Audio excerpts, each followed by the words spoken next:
Welcome to Flow 360. I am your host, Dira Zadikari. As always, new week, new guest. Here today we have Bobby Garcia. He's the principal of Maynard New Tech High School in Maynard, Texas. Welcome to Flow 360. Thank you for having me. Yes, Mr. Garcia, thank you for being part of this podcast. I really appreciate this, and I want to ask you about your childhood. Uh, Walsco, Texas. I'm not sure if I pronounced it right. Please tell me about Yes. your birthplace and how your childhood was like. So I was born in Weslaco, Texas. Weslaco. Okay. Weslaco, yeah. All right. It's in right in the middle of the Rio Grande Valley in deep South Texas. Mm-hmm. And I guess my story kind of begins with my name and my parents. So I'm named after my mom. Uh-huh. My mom's name is Roberta. Okay. And she decided to name me Bobby because I'm a second generation American. So my grandparents were born in Mexico. My mom was born here, and then I was born here. My mom, growing up as a child, also in Weslaco, grew up really facing some pretty stern institutional racism because when she was growing up in the 1950s and 60s, she saw that there weren't a lot of Hispanics that were kind of in control of the school system or in municipal government. And so for an area that was still around 90% plus Hispanic and really Mexican American, she noticed that she would get criticized a lot in school for speaking Spanish, for having a Spanish name. And she decided when I was born that she didn't want me to go through that as well. And so she decided to give me a much more American sounding name, even though, because of her work schedule and because of the dynamic between my parents, I was raised primarily by my grandparents, and Spanish was what they spoke, and that was really my first language.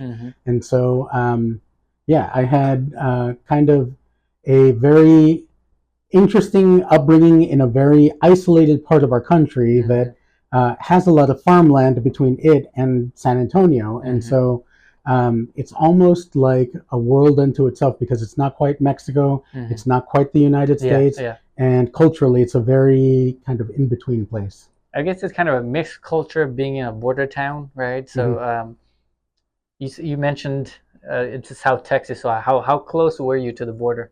So in the hospital that I was born, it's a multi-story hospital. From the ground floor, you couldn't see Mexico, but from about the second or third story, if you were to look south, you'd be able to see the Mexican border. That's pretty close. Yeah, pretty close. Yeah, you mentioned your first language was Spanish. Obviously, speaking Spanish and English, especially in Texas, I wish I could speak Spanish. It's very helpful.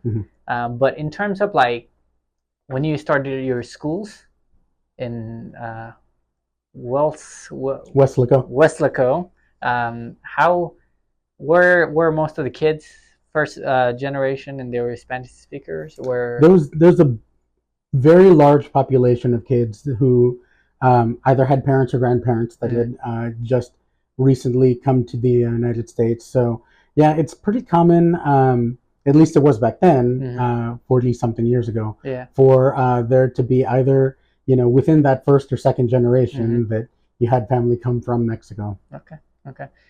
In terms of culture, I'm assuming the culture was very different. I'm sure they celebrated a lot of cultural events and days that were close to Hispanic culture. Yes, and it was so part of the immigrant experience for my grandparents and for my parents is both clinging to the roots of where you come from, but also trying to assimilate into a new society. And so we would celebrate Mexican holidays, we would celebrate American holidays, and sometimes, in the mix, there would be kind of a interesting blend or combination of cultures. So for Thanksgiving, just as a quick example, it was common for us to have turkey and mashed potatoes, but also to have tamales, beans, and rice. So there were just kind of little things that I think that you know, anywhere else in this country, it would seem a little different, but was just kind of the norm for us. Yeah. Obviously, you started your education in South Texas. Coming to UT as a first gen student, how hard was that? How difficult was that for you to adjust to? So I had a leg up because when I got to UT, I was given a mechanical engineering scholarship through the preview program, which was something that was run out of the Office of At-Risk Students. I didn't know I was an at-risk student until I got there. Yeah. I'd always been an A, B student, but because my mom didn't graduate from college, my dad didn't even graduate high school, I was considered an at-risk student. Eventually, the preview program was done away with because in the late 90s, there was a pretty big battle in this country over affirmative action policies, and that unfortunately was one of the casualties. Okay. But that program gave me and other Hispanic and African American students the opportunity to start college in the summer before our freshman year. So it was helpful because it gave us the opportunity to connect with people of color that were in the institution that were running the program, and also other students of color, for us to be able to make friends and generate a sense of belonging when we started. Wow. And in terms of like population size of UT, probably was a little smaller then, or was it still a big institution? It was still a big institution. I mean, even at that time, I remember them talking about how Jester Dorm was the biggest dorm in the world at that point. And so, yeah, it was still a pretty big size university, but the preview program was pretty small. There were only about maybe 100 and 150 of us. Okay. And like, you know, it's still Texas, still a lot of Hispanic people around Austin, but like, did you ever felt like you're kind of homesick? All the time. Yeah? All the time. On the one hand, I got out of where I came from because one of the big things that is very prevalent in the culture I grew up in was this brand of toxic masculinity called machismo. And I knew that the dynamic that my mom had with my dad wasn't healthy, that the dynamic that a lot of married couples that I'd seen growing up wasn't exactly what I wanted. And so I wanted to get out, and I wanted to not only see the world, but also just experience how other cultures interacted with each other, in specific with, like I said, what family dynamics were like. Okay. As for all the kids that are graduating from high school and getting into college, now your son is graduating from high school and going into college. What are some of the suggestions that you would give to kids to look into as they're headed into a new journey? I think the best advice that I could give a kid that is about to go out into the world is that the sooner you realize that you don't always have to be right and you don't always have to have the answers,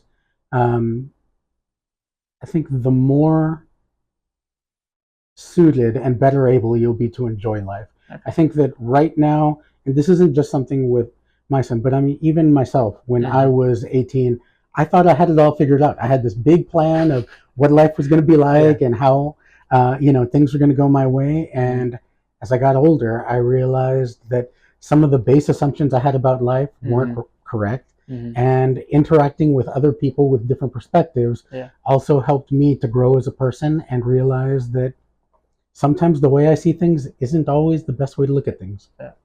And obviously you changed your major from mechanical engineering to media, radio, right? TV and radio. Yes, in my first semester as a freshman, I decided to not only take the freshman level mechanical engineering intro class, but I took a sophomore level computer-aided drafting class, and that pretty much clinched it for me that I did not want to be a mechanical engineer.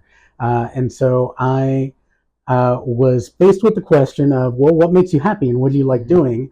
And at the time, when I was 18 and thought that I had it all figured out, decided that some of my happiest childhood memories were at the movies and watching movies, and so I changed my major to radio, TV, film. Okay. So you wanted to kind of see yourself making movies or TV shows, or what? That is that what you envisioned? That's what I envisioned, and I never, I guess, adding to that bit of advice that I gave to kids who are transitioning from high school to post-secondary life.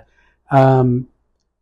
Sometimes it's great to have big dreams, but in order to make big dreams work, you have to put big work in. Yeah. And so I had really big dreams and lofty goals, and didn't quite understand the work that needed to be done in order to make those goals and dreams happen. Well, now you're obviously pushing the younger generation into their dreams or the field that they want to get into. So I thank you for that. Yeah, and hopefully also helping them be better prepared with plans. Yeah, absolutely, absolutely. How was your experience with TV station and your news station as you started a new career? How was that field for you?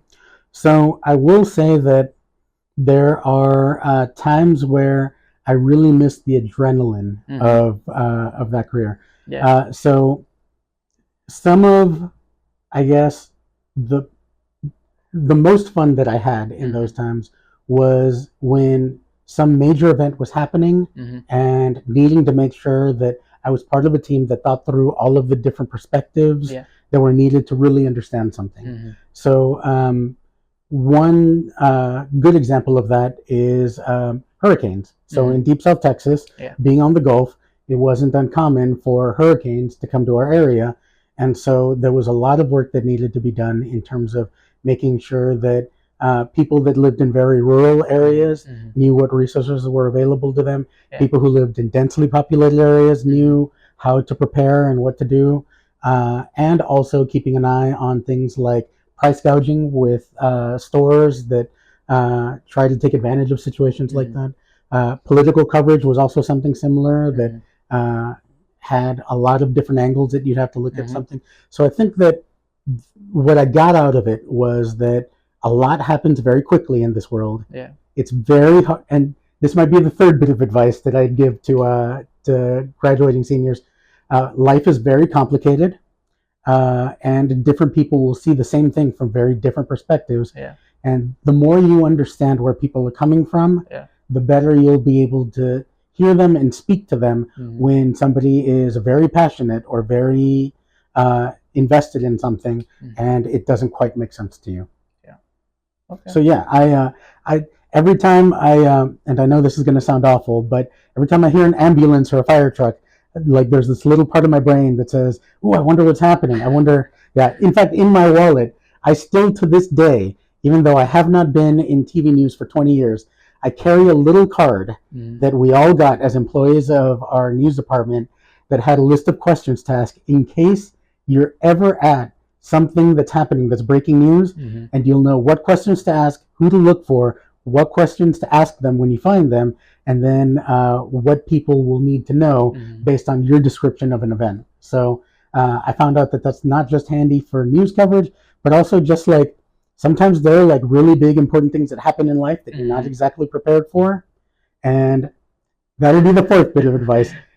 Things will happen in life that you're not prepared for, but having some tools and skills that you can lean on in those times will come in handy more than you can imagine. Yeah. Okay. Is there a specific event that still you get recall of every? Oh, absolutely. So on the night of September 10th, 2001, I had to work the late shift because my boss had to be at City Hall, and I was living in San Antonio at the time.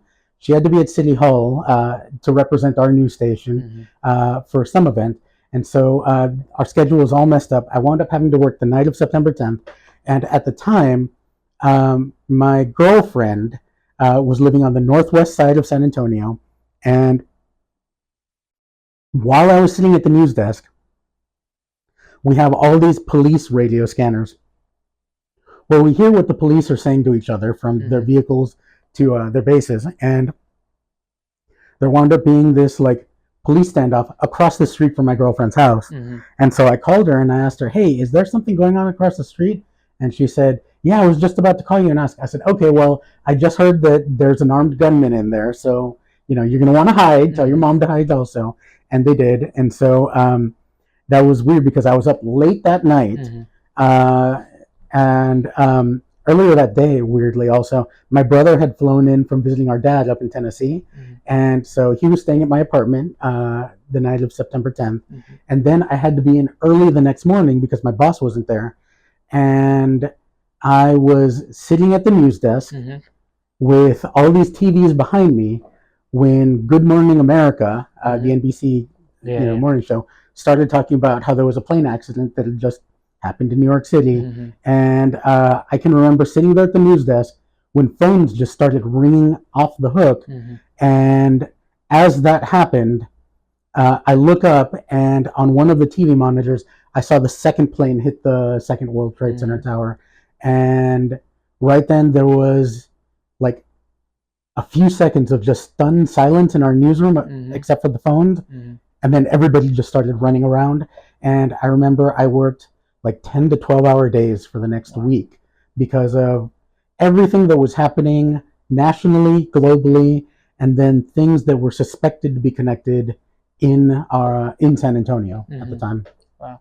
So yeah, every time September 11th rolls around, I have very clear and vivid memories of what that work experience was like. Yeah.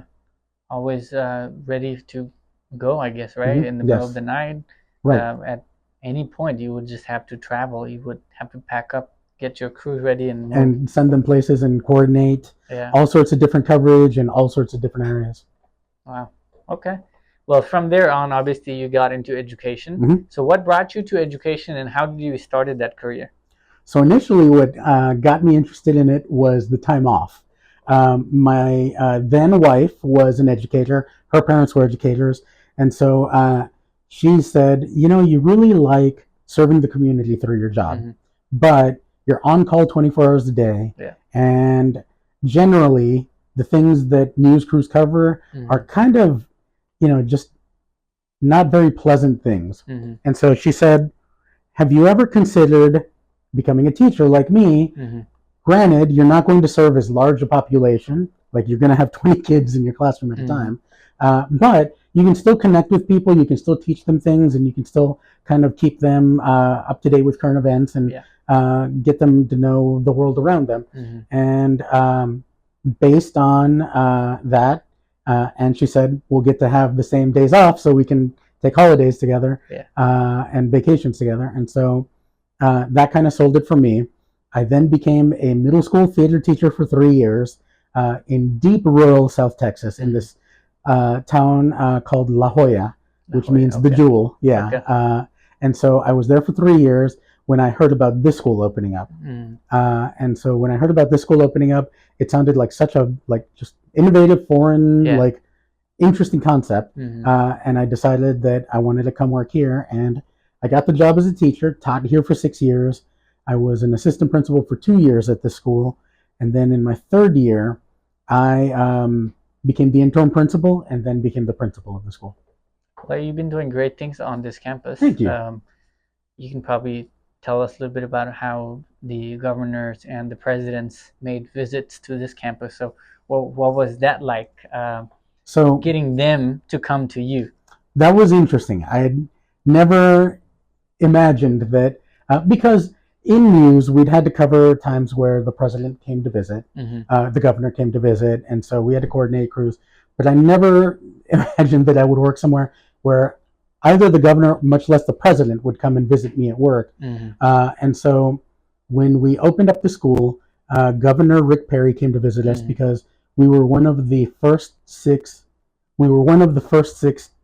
Texas Science, Technology, Engineering, and Mathematics academies that he had kind of pioneered and spearheaded. This is then Governor Rick Perry. And so us having this school and the mission and the purpose of the school was very important, which was to provide kids in a historically underrepresented community that had struggled academically to have more options in academics than they previously had, and specifically in STEM. And so the purpose and vision of the school has always been very clear on um, serving our community and this population of kids. And so that was really important when we first opened up. And then about 5 to 6 years later, after we had proven year after year of being successful in this model, then President Barack Obama, coming through the country on his, I think what it was called was the Middle Class Jobs and Opportunity Tour, stopped off in Austin, and we were the school that he chose to visit. And so I got to show off the great things that I was doing then as an engineering and robotics teacher. And so I still have the picture behind me of me standing with the president and our robotics kids. And I mean, that happened in 2013, so that was 11 years ago. As soon as I got that picture, put it on my Facebook banner, and I have never changed it since. It has been there for 11 years because I will say that this year, my oldest child graduated from this high school, and I got to hand him his diploma as he crossed the stage. And I will say that that's right there neck and neck with meeting the president at work in terms of an honor to have at work. I don't know how I'm going to top either one of those, other than next year when my youngest graduates from this high school, and I hand him his diploma crossing the stage. But yeah, that's definitely one of the highlights, not only of my career, but just of my life. I mean, who can say that the president came to visit them to see what they were doing? That was really cool. Yeah. Wow. Well, I'm sure there were other events in terms of, I'm assuming, I know that this school represents something that's unique compared to other public schools. You probably have more visitors come in and observe or study than any other places. Yeah, so we do have a very innovative teaching methodology, and we've been very successful with it. And I think people are very interested in us because we do innovative things with the population and community that we serve, and are very successful with it. And so, yeah, there are a lot of people from not just within the United States, but all around the world. We've had visitors from Fiji, Iran, Canada, from the UK, Australia. Yeah, we've had all sorts of international visitors, in addition to people from across Texas and the United States that have been really interested to see how we do what we do and want us to train them on being able to do the same. Yeah. Wow. Well, this is year 20 for you, and you're still going.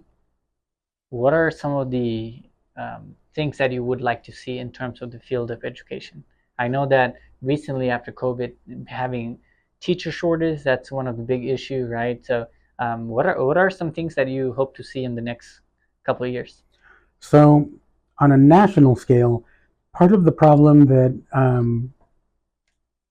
educators face is that there's been a very, I'm just going to say combative perspective in terms of how communities and parents and then policymakers approach educators and the work that we do. And that has made it very difficult for people to want to stay in education. Coupled with that is something that's happening here in our state, specifically in Texas, and that is that before COVID, the previous legislative session here in Texas, which happened in 2019, was the last time that the state has increased the amount of funding that schools get per student. Okay. And so what that means is inflation has kept going up. Prices have increased for everything that we do. Yeah. Everything that we need to do. And the amount of money we're getting has not. So what that winds up translating to is that we have teachers who can no longer make ends meet because their salaries aren't keeping pace with the cost of living, especially in a place like Austin. And we then have less money compared to what we did previous to COVID to purchase the things that we need so that kids can get the education they deserve. Last year, I took it upon myself to testify before members of the Texas State House who were having a committee meeting on the state of education here in Texas. And I have a thank you card from one of the House members for my testimony to beg. I was literally begging and pleading for an increase in the per pupil allotment that the state has, because schools desperately need to be able to afford to pay teachers so that they will stay in this industry. Otherwise, it is a cost that we are going to see in the future of a less educated populace once our kids are graduating and going in to colleges and universities. Like you mentioned, there's a lot of things that we're very proud of here at New Tech High. One of them is the fact that our class of 2024, who just graduated 84.9% college, career, military ready. That means the state has different indicators that kids can meet that will determine whether or not they're considered to be ready for life after high school. And we have outpaced not only Maine or ISD, but the state of Texas in general with our ability to do that with kids, which is a pretty big deal when you look at the fact that the majority of our kids are economically disadvantaged from minority households. And a lot of students of color. Right. Yeah. And so, and also at-risk kids. We have a very large majority of at-risk kids. And so we are kind of an outlier in that respect, but the reality is very harsh, not only for us in terms of being able to retain our teachers, but for schools across the state of Texas. Well, that brings me to ask you a question about, so let's just say some young kids that are watching us, listening to us, who are just thinking, I want to get into the field of education or be a teacher, counselor, admin, principal. What are some of the words that you have for those folks that are interested in this field? Is this a field that they should get into? Obviously, you told us what the changes you would like to see, but what are some of your words of wisdom for those who are interested in this field? So I will say that it is a very noble and necessary profession. Society needs people to be educated. I mean, I don't want to go to a fast food restaurant, for example, and have somebody that doesn't know how to take my order, how to ask me questions, or how to make change. So it's not just that we need to pump every kid into college, it's that everyone who comes to school deserves the right to be able to be prepared to function in our society. And being an educator, as a teacher, a counselor, a social worker, an administrator, we are all part of a community that helps, as best we can, prepare everyone to have that shot to be functional. I mean, for me, like I said, being a second-generation American and also being a first-generation college student, it's very important that the people in our community who have a language barrier or who have a culture barrier or who have countless other opportunity gaps don't have that be the reason why they don't live as full a life as they can. And so if that type of work is important to you, if it's important to you that we have a functional society with people that are intelligent and that care about each other, then this is a great profession to go into.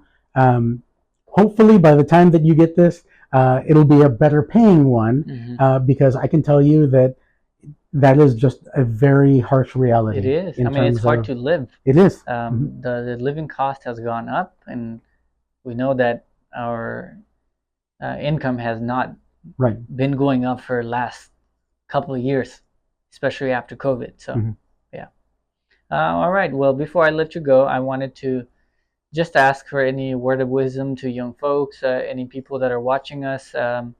Any words of wisdom for other folks that are looking for career or looking for new journey in college or new careers, right?